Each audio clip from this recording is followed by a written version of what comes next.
Oh, what happened?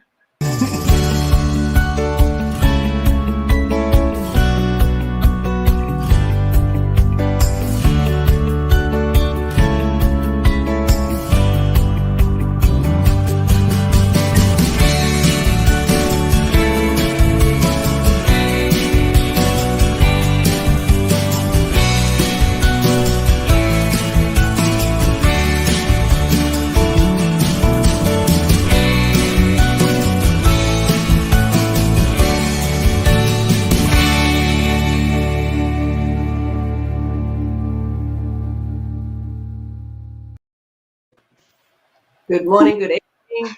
Hello to you wherever you are around the world. My name is Sarah Wade, joining you live today from Perth, Western Australia. Today, I have two people with me from Canada. Now, these are both lovely gentlemen. One I'm going to talk about first. He's a best-selling author. He's not a bad bloke. And he's here to say good day to you right now. This is Mr. Neil Thrussell.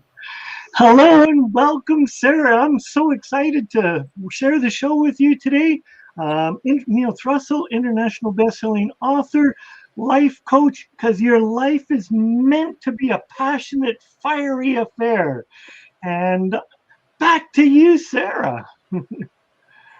And another amazing man joining me today from Canada is the amazing Mr. Eric Mortimer. Now, he is a high-performance coach, and I'm really interested to talk to him more today. Now, Eric, how are you going over there?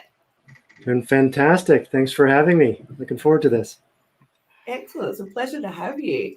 Now, I know that, you've studied under Brendan Burchard, being that you're a high-performance coach. I'm curious how you got into this. I'm actually having a hard time hearing the volume again. I'm hearing Neil fine, but having a hard time hearing Sarah's volume. So I believe you're asking about Brendan Burchard. Yeah, so I'm certified as a high performance coach under Brendan Burchard.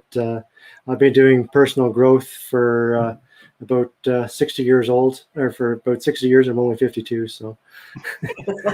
But, I started as a young age. I was a kind of a strange kid, interested in personal growth and spirituality, and learned transcendental meditation when I was 16 years old on my own dime, and has sort of been growing and investing in myself for years, and eventually started sharing my wealth of knowledge with other people, and I got into high performance because it was a proven program and a framework to take people through.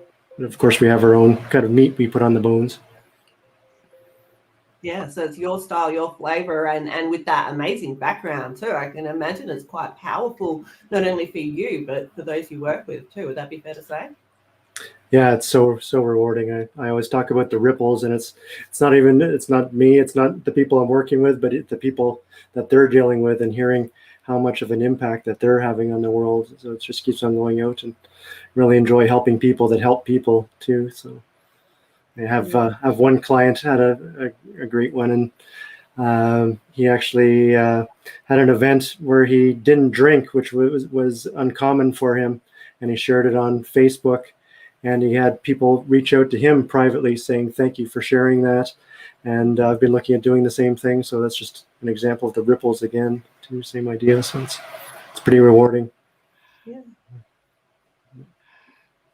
So, Eric, I'm a proverbial student, and I love to do tons of courses, but I think you have me beat.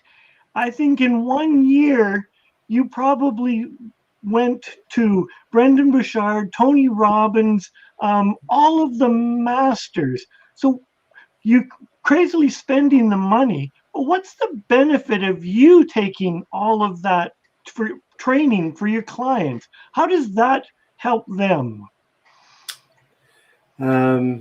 Well, I'm a big believer that 80 to 90% of our success is mindset. It's not the tactical or strategies or that kind of thing. So if I'm coming through more powerfully, and I'm conveying that to them and able to teach that to them, then they're able to do better. I believe one of the topics you wanted to focus on today was confidence, for example.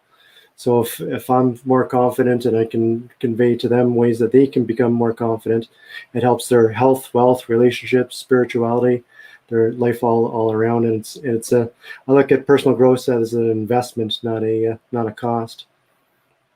But yeah, you're right. It's in the hundreds of thousands of dollars that I've invested. Yeah.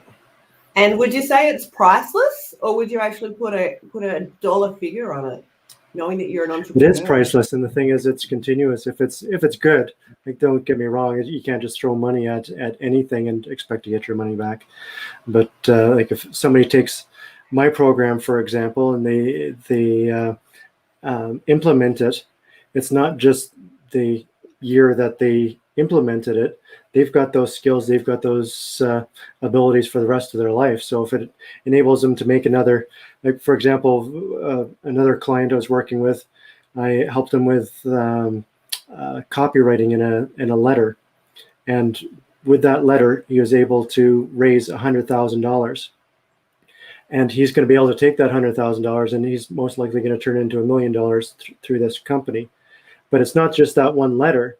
He's going to be able to make dozens of those letters and millions of dollars. So it's priceless. Yeah. It's not a one-time thing, not just dollars for dollars. Yeah.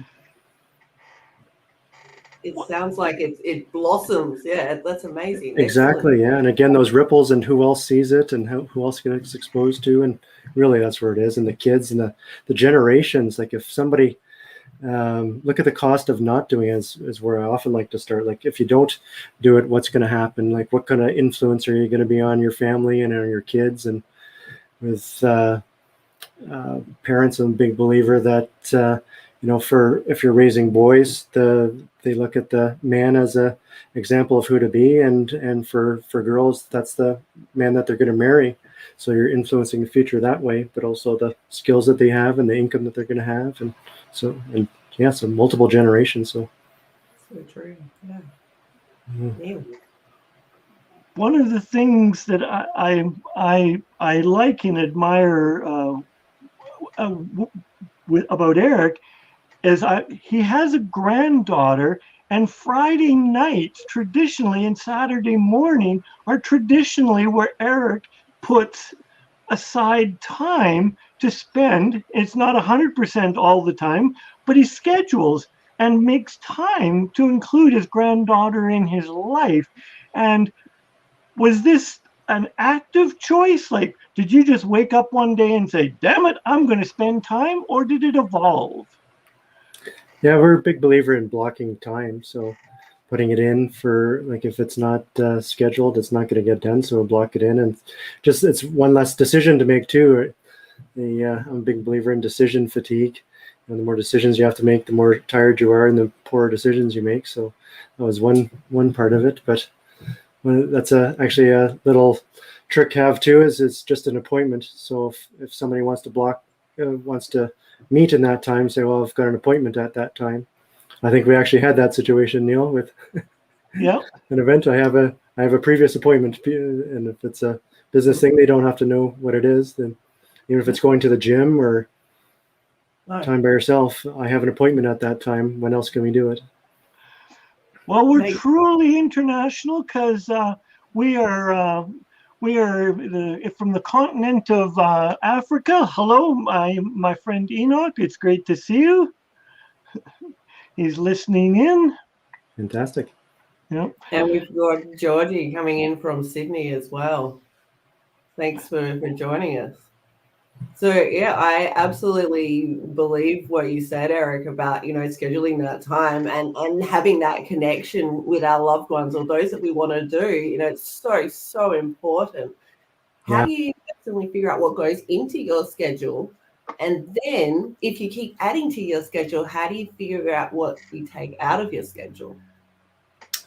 Well, I call it a general's tent every week, every Sunday. So I go back and I review what I've done and what I want to do, kind of thing. So that's a big part that I'll do. So there'll be adjustments. So overall, I'll have annual goals and also quarterly goals. And then in the general's tent on a weekly basis, I'll see how I'm doing on that. and what are the big things that need to do. So start with the bigger things and block those in. And start there with I'm sure you've both heard the Stephen Covey with the big rocks, putting the big rocks in the jar. It's kind of like that, putting the big things in first, and that includes family as well, right? Yeah, absolutely. I block my time off around the life with my daughter. You know, there's amazing things that we have. You know, we live in this lifestyle. We can choose the life we want to lead. And my strong value is spending quality time with my child who's 4. I want her to enjoy spending quality time with me. And I want to be that main influence that you mentioned before, Eric. You know, having that small child around, I don't want her to be influenced by school or daycare or other people more than me. How old is your daughter? She's 4. 4? Oh, that's a fun age. Yeah. And this is actually a really cool, a good topic, because for confidence, for self-esteem, is when you're in control and in charge of your calendar, life is less stressful, and you can I personally find it when I'm in control of my calendar, I'm able to make better decisions. Do you find that, Eric? Oh, for sure. Yeah. If you're in a state of reaction, then it's you're not in control at all. Yeah. So same thing with alerts and beeps and buzzers and that kind of thing. And you asked about how do you control the time. So there's the weekly thing, but also the daily. So scheduling the mornings properly and not checking emails first thing. Like emails are another bad place to get lost and distracted, and it's a place to keep other people's agendas. So if you want to get off your time, start the day by checking your emails. Go backwards in the first few minutes of opening up your emails. Fantastic way to start your day. Yeah, brilliant. Exactly. Yeah, and then get pissed off and take it out on your daughter and everything. Brilliant. So yeah, I think something else you touched on before was the notifications. Now with social media growing, and you know, we're using social media right now. You know, having those notifications, we get dopamine, we get a flood of other hormones when we just hear or feel the vibration. We've got an alert. Are you like me? Do you put your notifications on silent over the night to ensure that you get a quality sleep? Yeah, so I've got the timer. So after 8:30, everything goes off. I forget what the mode, dark mode or something like that, it goes into and then opens up again. But also during the day, I don't have the alerts go off. So even my ring there's a vibration, but it doesn't ring as well. But emails don't. There's no sounds. Text, there's no sounds. So I check my on my schedule. So good. And do you do that with your granddaughter as well? Do you have it all turned off so you're completely focused in on that moment? So I'm assuming you would with your clients. So if you're talking about having her scheduled in as a meeting. Yeah, I've definitely some room for improvement there for sure. Yeah, but it's not off, but quite often she's in the pictures or using it on her anyway. Relatable. A Facebook memory popped up where we often go on a walk on the Saturday morning. We have a loop that we're doing and take her in a wagon, and there's some pictures that shared on there, popped up as a Facebook memory, and she's posing and everything. Take my picture, Papa, I'm being cute. Cheesy smiles, nice. Yeah. So do you find then that feeds into your confidence, knowing that you're not getting distracted, you're just all in on what you're doing? Do you find that focus helps your confidence? I think it do. Yeah, I've got to get back to it. I've slipped a little bit, but it's when I am in the groove, it's much better for sure. Yeah. So I talk about the 3 poisons. So 3 poisons being fear, doubt, and distraction. So distraction is a big one for sure. All the sounds and beeps and buzzers, and then the corporations with their weapons of mass distraction trying to pull us off our game. And yeah, and I don't know if you know anything with the studies with distraction too. That do you want to talk about that distraction? And there's been studies that they've given three groups of people a couple paragraphs to memorize. And the first group, they said, okay, we're going to come in halfway and make sure that everything's okay, and then at the end of it you'll read back the paragraph.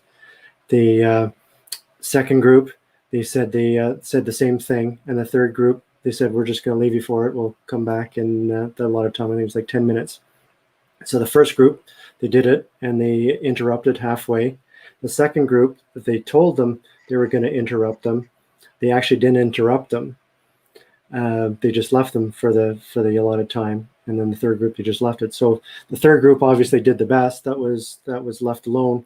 But the second group that was told they were going to be interrupted actually did worse than the first group that was interrupted. So even the anticipation of being distracted can make things worse. So it's that focus that you talk about, so important. That's interesting. Yeah, and so letting other people know. And Wow. Was that a study done on adults of a certain age or in a certain area of the world? It was adults. I don't know the other stats. Don't know. Curious. I can imagine people from all over the world relating one way or another to being distracted, and how we relate to that distraction. Or someone's going to bug me, whether you're at work or home or somewhere exactly. in between. When are they coming? When are they coming? I just know. Yeah, exactly. And then when we're actually distracted too, it actually takes us 20 minutes to get back into that focus. So it's not just the person that's always saying, got a minute kind of thing. They're not stealing a minute, even if it just takes a minute. It's minimum 20 minutes that they're stealing from you. Yeah. Got a 21 minutes. Yeah. What a minute. Right. Yeah. Yeah. It's crazy. No. Actually, that's interesting. I'm wondering then if in general, people who get distracted a lot and people who get stressed, if they had a sign that says, if they're getting interrupted for that 1 minute, if they had a sign, they could just point to it and said, no, I don't have 21 minutes. Just that reminder to themselves, maybe even have it on the wall, whether they point to it, to remind themselves it's okay to say no and to have that boundary within. Or if they actually like, mate, no. I actually have one that I stick up at my other office that says in GSD mode, if doors closed, do not disturb. It says GSD is get shit done mode. So. Right. I was like,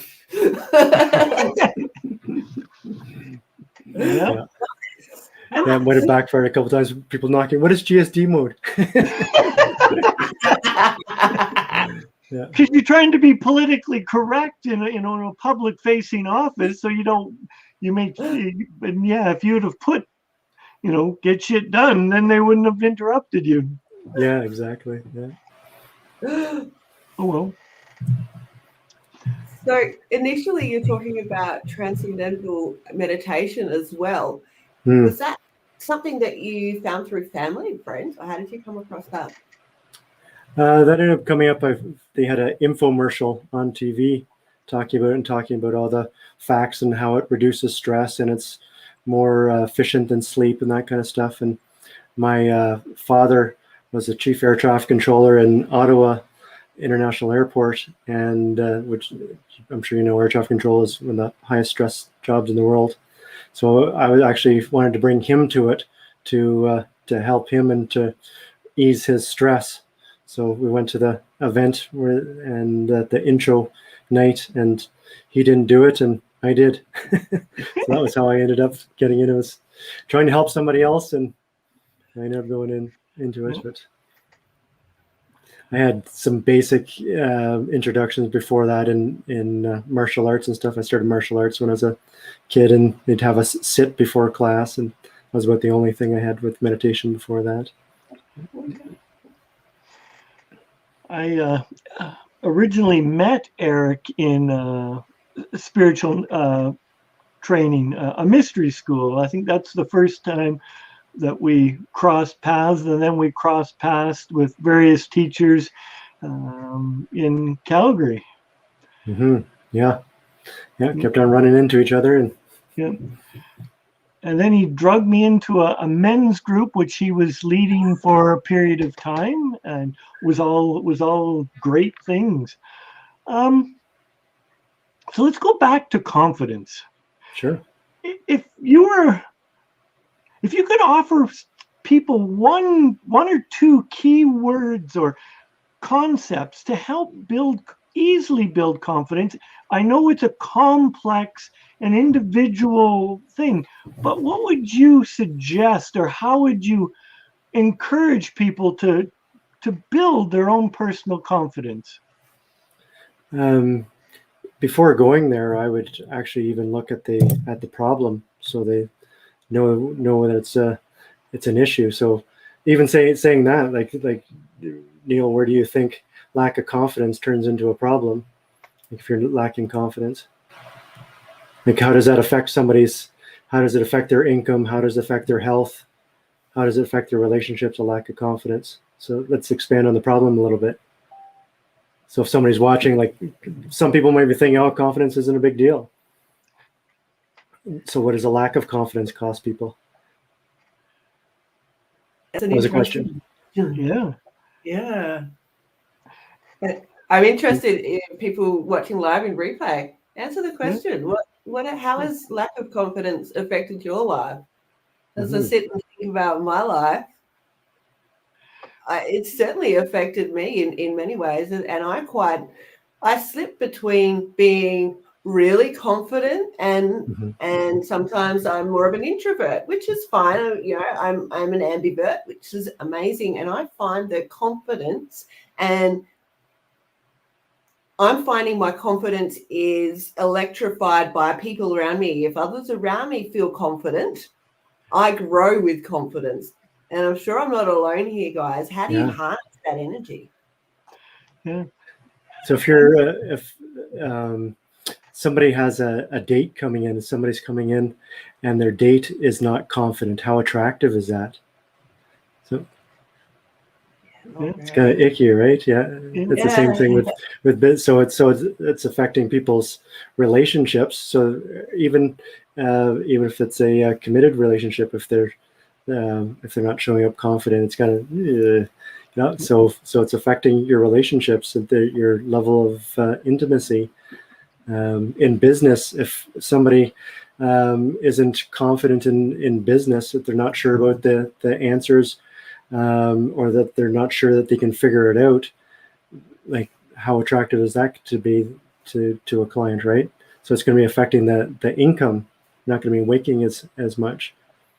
And then health, like it can be the chicken and the egg too with health. Like if somebody comes in, so people don't realize how intertwined health, wealth, relationships, spirituality are. Like if somebody goes in, a CEO is at a table, and a big fat income non-confident or person comes in, there's going to be judgment automatically, right? There's going to be judgment because of the weight. He's not going to be confident in himself, the way he's carrying himself and all that. Versus somebody that comes in that's in shape, they're holding themselves well, they're going to have more confidence, and they're going to command the room differently. They're automatically further ahead without it having opened their mouth through that confidence. And so it could be costing people, it could be costing your listeners hundreds of thousands of dollars, and they don't even know it. So here's an interesting concept, and there's no simple answer, I don't think. How intertwined is fear and confidence? Because my confidence, is it fear? Is it for sake of discussion? Is it more fear-based, that I'm afraid to put myself out, or I'm afraid to do this? Or is it just, well, I've never done it? It's like, it's a tough call. I think, me personally, I think confidence and fear are bedfellows, and they're intertwined. And as you get over your fear, your confidence increases. And if you don't have confidence, I think hidden under there somewhere is a fear. Yeah.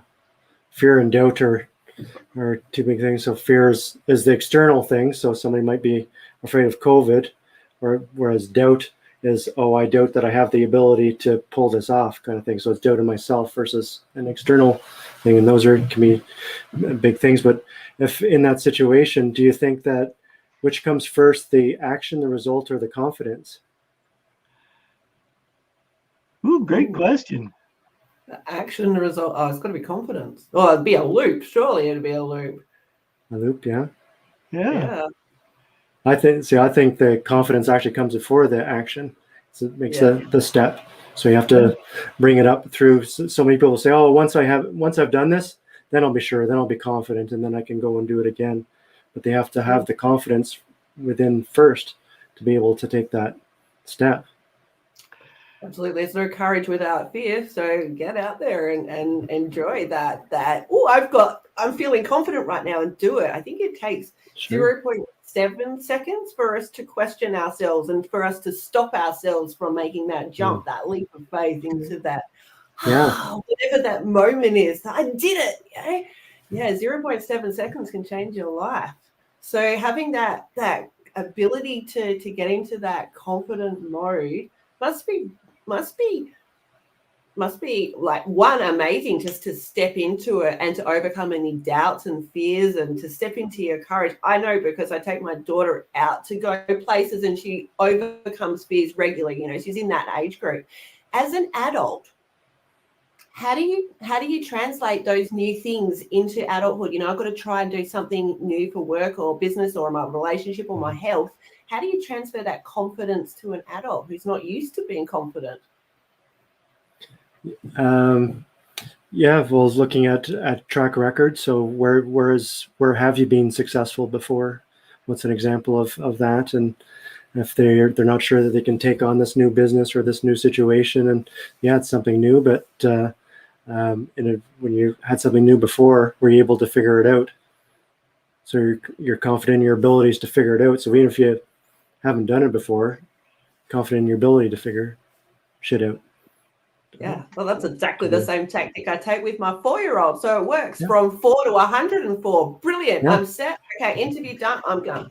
And I'd like to add into that, and also surrounding yourself with people that are confident and inspiring. Sure. I had a friend that was afraid of heights and afraid of water. We're in a personal growth workshop, and our task was to jump off a cliff and into water. Two of his biggest fears in life. And as we're standing there, it was just a matter of, I took his hand, and I said, "Okay, I'll go with you. But you have to lead. You have to tell me when we're going." And as I'm telling him this, he just says, "Oh, excuse, insert really, really bad word," and steps forward and goes off the cliff. Completely takes me off guard. And I'm like, "What the hell?" And it was great. And it was, as we're talking afterwards, it was because somebody was there to witness and be of support to help them. Sure. Yeah. Draw on the strength of others, and big believer in your group of 5. Absolutely. So, just for our viewers now, what do you mean by a group of 5? Well, we're the average of the 5 people we spend the most time with, essentially. So if that's in business, we will find we're in the average income of the people we spend the most with. We're going to be in the same shape with the people we spend the most time with, and so each of those areas. So it makes sense that it's going to be inside of courage too. So if we're hanging out with a bunch of people that are mosey and just hiding and staying in the basement, not facing the world right now, then they're going to support our beliefs too, right? If we're surrounding ourselves with people that are constantly challenging us, and then that's what's going to happen. So based on that simple thing, there's 3 people here. When are you guys running a marathon? Well, that's why I'm encouraging you every week, Neil. Oh, okay. That's true. You both are. That's very true. Part of the support. You don't have to do the activity, but part of it is support. And it's all It good. doesn't necessarily have to be the same thing though, too, right? So I'm not doing the marathon, but I'm doing physical fitness and other stuff too. But, so like if I was down and I was getting drunk every second day and then and asking you to come down to the bar and hang out with me, and then you probably wouldn't be doing that. We probably wouldn't be having this conversation, right? Sure. Well, I'd probably go once to see what you're up to, but after that, it'd be like, no, because what the heck? Life is meant to be explored and lived, so you got to try some things once, some things only once. So I know a little bit of Eric's backstory. So you went from, I won't say poor, but you went from this person that was working shipping and receiving and freight to all of a sudden you're a coach. What's the journey been like from going from I don't know what I want to do to what I now you're very focused, you're helping people be focused. What do you think was a turning point in your life to get you from A to B? I think it's actually been pretty continuous. So you mentioned freight. So I used to be a branch manager. He's referring to Sarah for a multinational corporation, sending stuff around the world, ocean freight, air freight, trucking, that kind of thing. But even then, when I was managing the office, every Friday I would actually have personal growth meetings, and we would go into stuff, and I would rotate around, and I'd give assignments to different people in the office as well to be presenters the next week as well, so that they would step up, and they'd be pushing their comfort zone and stuff, and they would have to teach something, and there's different themes, and even the real estate. So I still do some real estate as well, but I did events. I would put on networking events, and you know this, Neil, and have hundreds of people come to the movie, and I put on a personal growth movie and a networking thing, and it was my real estate company would be sponsoring it. It's personal growth is underneath it, right? So all the way along, and same thing for in the real estate, the people that I'm working with, I'm coaching them, and you know, it's any manager is essentially a coach. They're coaching their people up to higher levels if they're worth their salt. That's the underline. If they're worth their salt, because there's people out there that aren't worth their salt, and they're not empowering their employees. They're not lifting. There's no servant leadership involved. So if you had a crystal ball, where do you see Eric in 5 years from now? Because you've got goals and aspirations. Where do you see you? Where do you see that you can take your clients in 5 years? Maybe that's a better question. Well, when I be supporting you in your 5,000 person event? Yeah, absolutely. Only a couple of days a year, though. You know, a couple of days a year, multiple times a year. There's still like 350 days of the year, Eric. How are you going to spend those days? Filling them. In 5 years, your granddaughter will still love you because you'll still be important in her life. Yeah, and definitely enlarging the size of the groups that coaching. So there'll be less and less of me available as it expands, obviously. So the format that I'm coaching will most likely change, and the one-on-one that I do will be at a substantial premium to get my time. And it was an unfair question to ask, but it's for our viewers and listeners. If you're going to find a coach, you need someone that is wherever they are right now, has bigger plans in their future that they're moving towards. They can't excite you and they can't lead you to you and ask you to be the better version of yourself unless they're themselves working towards something bigger and better. And because they want to. I know me personally as a coach, I want to take you on a journey with me, and I want to grow and develop, and I want to keep you on my journey because I, as a coach, have wonderful people that are my clients, and I love to keep them in a journey in that with me. Absolutely. I'm curious to know what you guys are working towards. I'm very curious to know what you guys are working towards. I know every single person on this panel is working towards their next speaking event. I know every single person here is working towards helping that ripple or that wave of influence that we have around those that we work with or are in any kind of relationship with. So what is it that you're working towards? Let us know.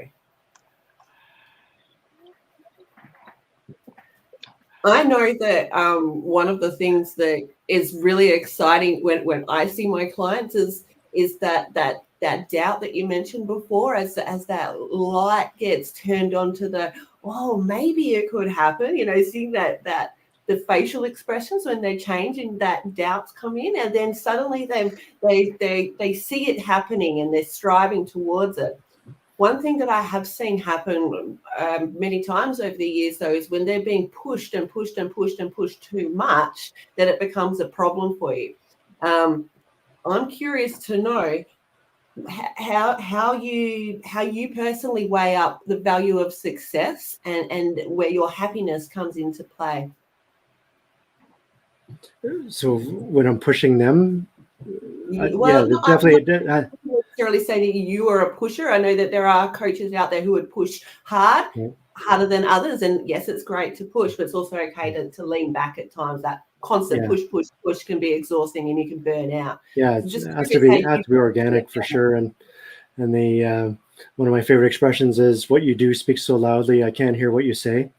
So if somebody says they want an outcome, but they're not actually doing the work that's going to provide the results for that, then have them reevaluate it, and can quite often see when they're pushing back, when they don't actually want to take the steps that we know will get them there. So they actually pull back and start asking different questions, deeper questions, and that's when maybe we'll switch back from the bigger things to pulling back there's some limiting beliefs or some other emotional blocks or different things like that. So going deeper underneath and freeing things up again. So see if there's things underneath and then looking for that spark of freedom again. Okay, now it's a safe space to go into that expansion again. But there's nothing wrong with going back, and like life is not a straight line. So like one of my common things to do is to suggest to my clients that they spend 24 to 48 hours on a solo retreat by themselves and recoup and give them some minor work to do on it and just recharge. So important. It was when you mentioned the quote before, it reminded me of another saying. I can't remember who said it, but it was along the lines of, tell me what you value is one thing, show me your bank account and I'll see what you really value. And I think that is quite often where you see some differences in what people value, what they say that what they really value. Yeah. You see that all the time with men saying, "Oh, my family is the most important," or whatever, but they're spending all their time at the office or building their business, and they're not actually spending any time there. And they'll say, "Well, it's for my family or this or that," but it's actually the business that they value in the building and the creation. Quite often, I grew up in a fairly affluent family. All our friends and family were all engineers, lawyers, doctors, those sorts of people. And there was a lot of divorces happening, in my school, friends, there was divorces in these high pressure relationships. The dad or the mum, whoever had gone out to work and was focused on work and, there for the kids, but actually were missing in action quite often. And it ended up leading to separation. Recently, I found out a statistic that couples like that are actually more likely to break up. It was ridiculously higher. I wish I could remember the stats right now, but it was like 20% higher stats that they are a more richer family who questioning that success finance sort of thing, they're going to break up earlier and with more chaos. I don't want that. I want to have communication with people. I want to feel confidence around people, and I want to have some fun. And I know that everybody else here does. Yeah, the bigger it is, the bigger the problems. And can be for sure. Is Elon Musk just getting separated, and Bill Gates, and Yeah. I watched something about Elon Musk the other day. I didn't even know he had kids from an early relationship. Yeah, there's things that you can hide when you're in the public eye. Imagine, if you're not in the spotlight, you're not being followed around by cameras, there's a lot of things you can hide. When is it a good time to look into that and see, what am I hiding when it comes to business or when it comes to life? When's a good time to look into that closet? yeah, if they're open to it, like you say, look at the results. Did I say Elon? Not, it wasn't. It's Jeff Bezos that's just getting divorced. Yeah, but Elon Musk has as well. But looking at it, yeah, look at your results. Are your results? So you shall know them by their fruits. So that's whatever they have is what they're doing, or whatever they don't have is what they're doing. So look at your results, and that's a result of what you're doing. So if you don't like what's in your life, then so many people aren't willing to see it, right? It's head down, bum up, and that's really key. So many people could use the 24 to 48 hour time out from life, the recharge, and use it as a simple opportunity to reflect on what is going on in their life. And most people can easily say what they don't like, but the harder question is to know what you do like. But we sometimes have to reverse engineer and just accept that they just don't know what they like, but they definitely know what they dislike. So I'll quite often start that way. So I don't want my wife to be such a hag, and I don't want a sexless marriage. Okay, what do you want? But I'll actually go through it, if you actually get that down, you can get the contrast from that as well. So I don't want to be a fat bastard. Well, okay, let's write that down. What's the opposite of a fat bastard? But Mike Myers does it great. I've got more kin than a Chinese phone book. It's interesting you mentioned opposites then. How often then when you're going through a conversation like this and you say, what don't you want? How often do the opposites actually work out, or is it often somewhere in between? Well, it's the start of a conversation at least, right? Or it's the big thing is to get it going. It could be the opposite, they don't want, or if, like you say, they've actually got it in their life. So is that true that you don't want it? Because why do you have so much of it if you really don't want it? And conversation might be, what are the benefits are you getting from having that in your life? Or even for illnesses, I'm sure you've seen that with clients that you've been coaching, that they say they don't want to have this illness, and you get down to it, and they're actually getting benefit because they're getting so much attention from it, and people looking after them and other stuff, and it's their identity. Yeah, and stepping away from your identity is a huge thing. Yeah. Like, who would they be without it? Yeah. Yeah. Even if it is on the surface, it looks harmful. Yeah. The people that smoking or whatever, I know it's bad for me, but then I wouldn't be able to go out and have the smoke breaks with my friends or whatever. And I just need 5 minutes to myself. That's what I hear constantly. I did quit smoking hypnosis session, and I just need 5 minutes to myself. I can't get it any other way. Yeah. I used to work as a chef. I used to take non-smoking breaks. All my other colleagues would go out for not all, a lot of others would go out for cigarettes, and then there'd be people around who would complain, I don't smoke, I just want time. So I thought, well, I'm just going to take a non-cigarette break. So I did. Yeah. That made me feel brilliant. It recharged me, those 5 minutes, great. But, there are other things you can do. Yeah, there's always something else, or always an option C. You want to say, is it this or that? Or there's always an option C, at least. Yeah. Start No, brainstorming. There's only black and white. There's only ever two options. And interestingly, on that plan C, I'm wondering, you've mentioned plan C, not even just plan B. If you do have a plan B or plan C, does that mean you are almost relying that plan A is not going to work, so you're not going to put as much effort into it? Well, I think there's a difference between a plan A, plan B, and plan C, and options. See, so Yes. if there's something that you're going for, so if you wanted to make $500,000 in your coaching business or whatever, I can do it on one-on-ones or I can do it on group. Well, what about a hybrid model, or what about being a sales rep for a coach, or what about combining with somebody or doing joint ventures or other stuff? That's what I mean for the option C. It doesn't necessarily have to be an option C for what you want.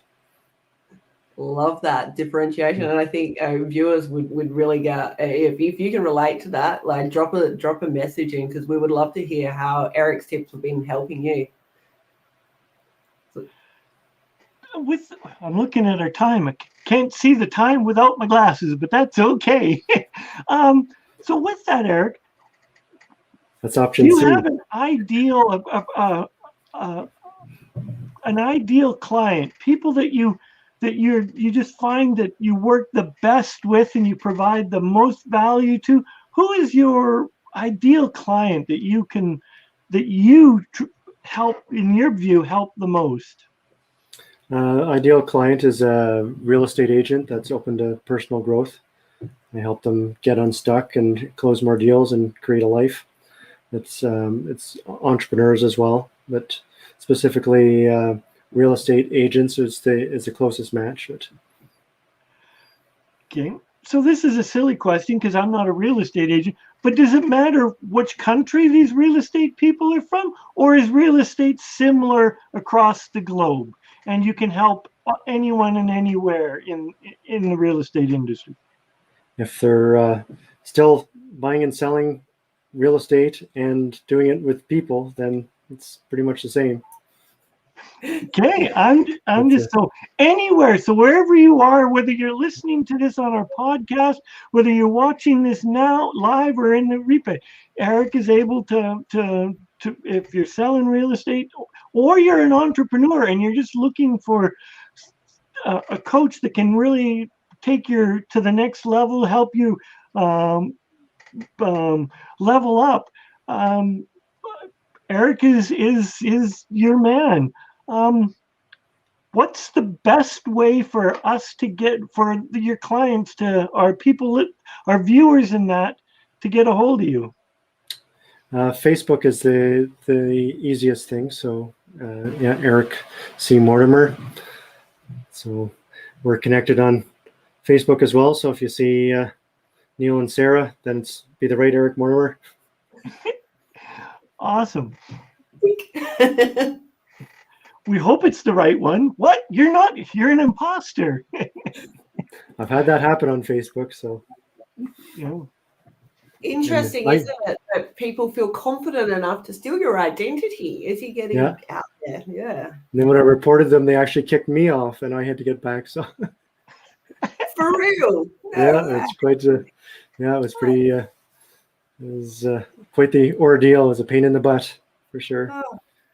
You know, one of my friends has just had at least 10 different other hymns out there, and he's just spent a whole day going through and reporting them to so many different people in different social media.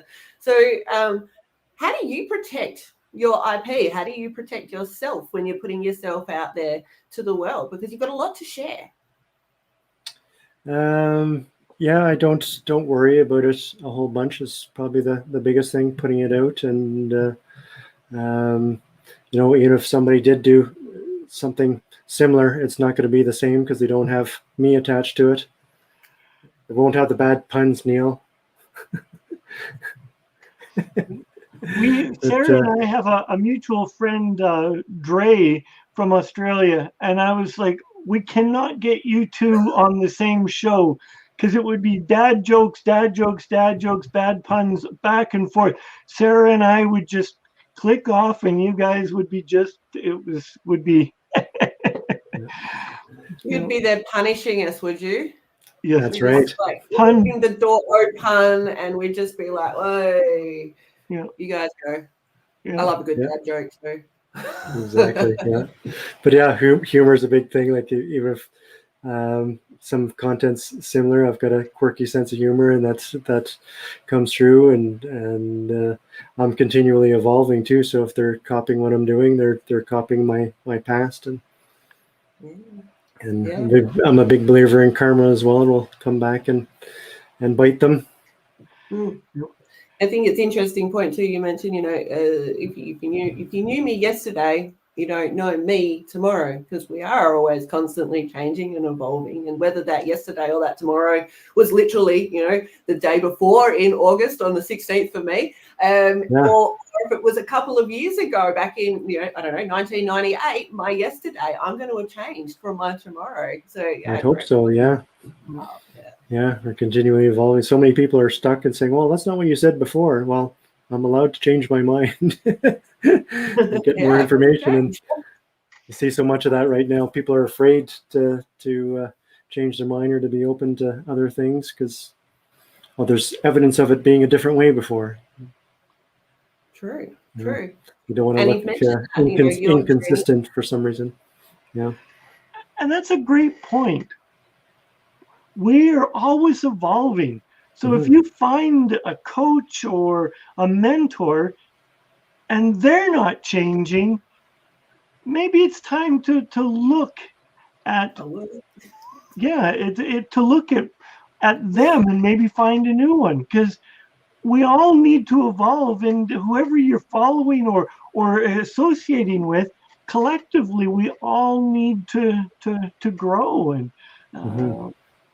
yeah, it's different parts. People are in our lives for a reason, season, or a lifetime, and there's different parts or different aspects will develop. And once you've developed this part, then it's what's that saying? A rising tide raises all ships. So work on one area. So I'm sure, Neil, you working on your marathon training has affected your business as well, right? With your commitment and discipline and all. Yes, but it's led to my sore feet. But it's also it's a metaphor. The temporary discomfort, the overall picture that I'm shooting for is worth the temporary discomfort. And when I've completed the marathon, when I'm at the finish line and I'm elated and happy and all of that, I'll be going, okay, now what? What's the next thing? Because I've run 2 marathons. This will be the 3rd. And my running coach, who's on in a couple of weeks, he's going, so why don't you try an Ironman? Yeah. Triathlon. Yeah. Triathlon. Yeah, there's the try, yes. Yeah. It should be a duathlon. Is that what we're talking about here? Yeah, exactly. Yeah, there is. What kind of attitude is that? It's just looking for failure, calling it a triathlon. Yeah. I don't bump. So how do you introduce, you spoke before about meditation and working with your clients. How do you introduce that into your session? Is that something you do in session, or is that, guys, when you leave, take some time out for yourself? I introduce it. It's actually a big part of high performance, for sure, is that recharging and all that. And it's I don't believe we can't be at our best if we don't have that aspect in there, that time to recharge, and it creates a well of peace that we can draw upon for the remainder of the day. And I'll have my clients that they implemented it, becomes part of their morning routine.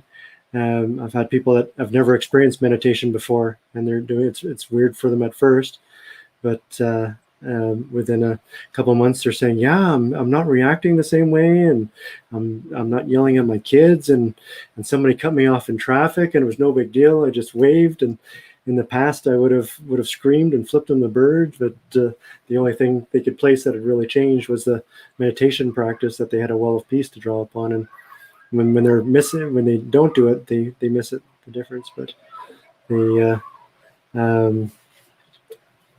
don't have to go into like the incense and any kind of spiritual type thing to do meditation. Like, so many people are confused that it's a it's some sort of religious practice, which it's part of some religions, but it's not a religious practice.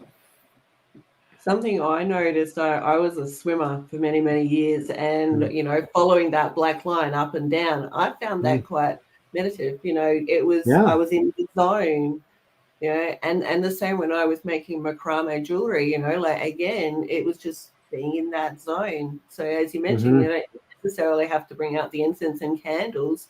You can do something on the spot, whatever you're doing, just being really mindful to yourself. But obviously, having that time to really meditate and to get in touch with yourself is optimal. How many times a day would you guys recommend someone starting out meditate, and for how long?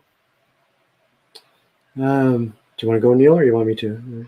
I'm going to go. You can meditate as many times and as often as you want, because sometimes, like meditation can be just a simple mind clearing, in my view, just to let those thoughts go and be present to your breath, to be here and now. So you can do that clearing, that grounding, just before you go into a meeting. It can take 10-15 seconds, or you can do a seated more formal meditation. And I would encourage people at least once a day and if you start out, if you can last 30 seconds to 5 minutes, pick a time and just try to be better the next time. If you can only last 10 seconds, then the next day try it for 12 seconds, 14 seconds, and keep going. Eric?